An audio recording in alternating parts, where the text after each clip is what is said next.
Il est sorti quelques mois après Power Apps et c'est un outil destiné à automatiser des tâches répétitives et sans valeur ajoutée en fait pour vos collaborateurs au sein de la Power Platform. Quand on va parler de la valeur ajoutée, on part du principe de résonance dans une tâche, d'analyse ou de prise de décision. Si une tâche n'en nécessite aucune, sa valeur ajoutée est nulle. Dans cette logique, les utilisations de Power Automate peuvent être scindées en 4 parties. La réception, l'envoi, la validation et le contrôle.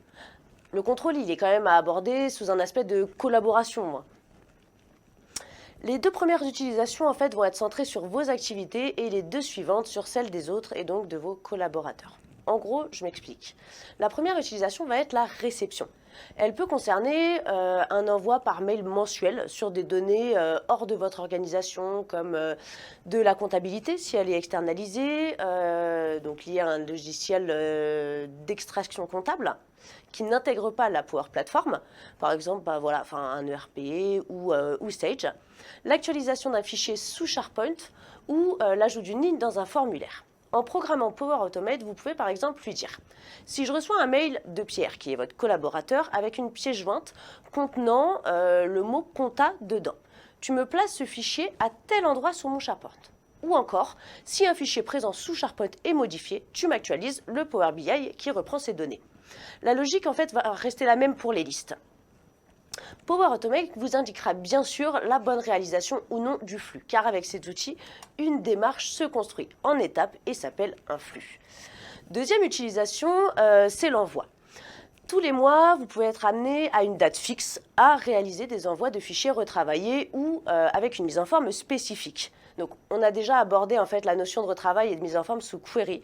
Power Automate, il va pouvoir réaliser dans ce sens 2 actions pour cette tâche. Soit votre premier fichier est stocké sous SharePoint et vous programmez l'envoi d'un mail lors de l'actualisation du fichier, soit vous programmez l'envoi du fichier sous Outlook à la date choisie et à la personne nommée. Troisième utilisation, la validation. En fait, elle se corrèle avec SharePoint. Elle permet, via des listes, je vous invite à regarder ma vidéo SharePoint si vous ne comprenez pas de quoi je parle, de demander la validation de dépenses ou de congés, par exemple. Concrètement, quand une demande est effectuée dans un formulaire, vous avez la possibilité de demander une validation justifiée. Cette validation est non seulement pratique, mais elle peut aussi être essentielle en cas d'audit, puisque forcément, ça laisse une trace physique.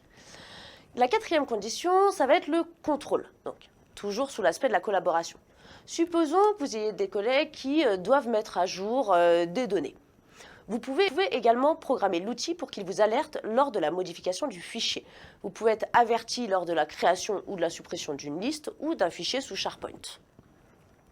Voilà, alors la vidéo touche à sa fin et j'espère que vous avez maintenant une meilleure compréhension du potentiel de Power Automate.